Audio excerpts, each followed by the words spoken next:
Hello বন্ধুরা, আজকে অনেক দিন বাদে আবার ঘুরতে বেরিয়েছিলাম একটু। আজকে গেলাম আমরা প্রতিদিন প্রায় দিনের যেমন ঘুরতে বেরোই সেরকমই আমাদের বাড়ি টু লোচা।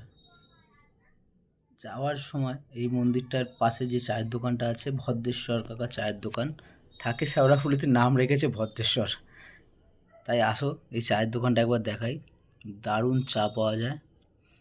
জানি না কী দিয়ে চা বানায়, কিন্তু প্রতিদিন বিকালবেলা চায়ের টানে চলে যাই।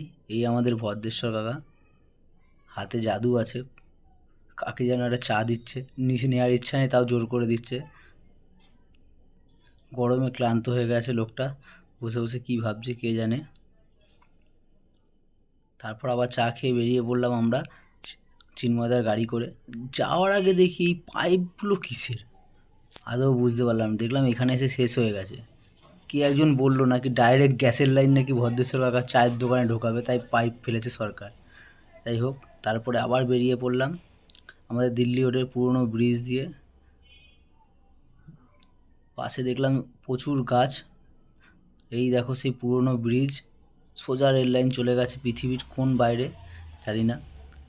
তারপর ব্রিজ থেকে নামার সময় একটু নিজেকেও দেখালাম অনেক দিন বাদে। এই করতে করতে চিন্ময় দেখি আবার গান শুরু করেছে।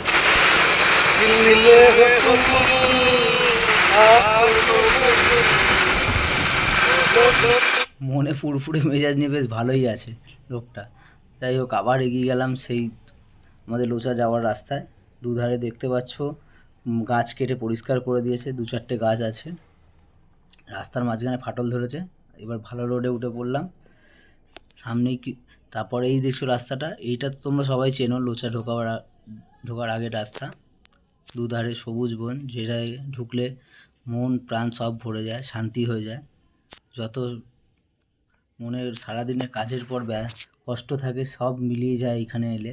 জায়গাটা এত ভালো, এত সুন্দর। দুধারে সবুজ অরণ্য, গাছপালা। এখন একটা নতুন রাস্তা করে দিয়েছে এখানে, যাই হোক ঢালাই করা।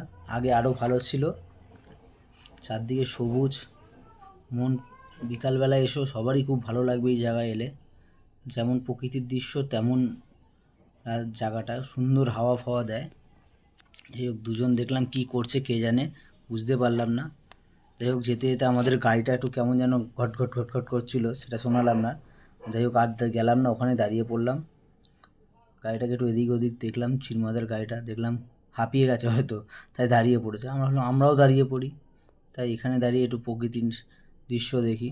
তাই চারদিকটা একটু